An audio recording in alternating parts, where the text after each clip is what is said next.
We can physically fit them in the airplane, but... The airport bums, as they call themselves, meet every week for breakfast at Montgomery County Air Park. And we meet here and tell each other lies about our flying adventures. But these pilots are anything but bums.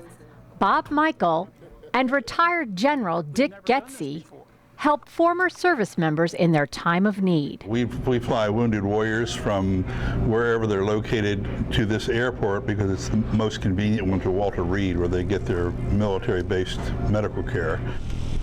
On this day, they got a special request from a 90-year-old veteran. Today we are granting a wish, if you will, of Lieutenant Floyd Collins, a former member of the Tuskegee Air Corps from World War II. I was drafted, and then they said they're going to teach me how to fly. So that's when I wound up at Tuskegee. Then they taught me how to fly. Every time I get him out of the nursing home and take him somewhere, he would tell me how much he wished he could get back up in the air. So I just began making a series of phone calls and requests, because he's at that stage where he's so frail now that we now have him in a wheelchair. And I just wanted to make sure he, lived out this last fantasy of his. He looks like he's real excited and ready to go, so we're going to take him up flying. Ready to go do it! I'm all good now. And we're going to fly from here over to Easton, on the Eastern Shore, land there, and Mr. Blair has a hangar over there with a lot of World War II airplanes in it, so we're going to take Lieutenant Collins there and let him see all those airplanes, and then take them for lunch, and then bring them back. Adal Owen Williams, who set up the plane ride, documented the trip for Lieutenant Collins. It's Thursday, the 16th of July. Floyd Collins, Lieutenant Floyd Collins, as he's about to take off. I just love the beautiful weather. So look at there. Look at the weather. Beautiful. And we're off. He's giddy with joy because he thought he'd never ever get back in the plane. We're approaching Chesapeake Bay.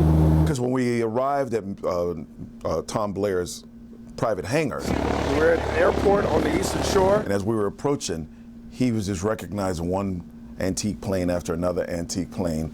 This is what Mr. Collins flew. Well, this is what he trained on. He's become very emotionally attached to it.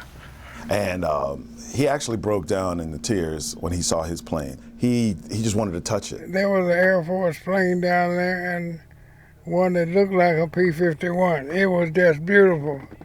Did you fly a P-51? In 1943 and 44 and 46. I sure did. While the vintage planes impressed the former Tuskegee pilot, the lunch was just as good. Excellent, miss. I don't know who picked up the meal, but boy, we got crab cakes and everything. Lieutenant Collins arrived back to Montgomery Air Park later in the day. Hope you had fun. The two pilots earned their wings, according to Collins. He was absolutely wonderful, and the co-pilot too. Privileged to fly with you, sir. It was a special day for a special man who would love to do it again. I could go back up there right now. Oh yeah, give me the controls.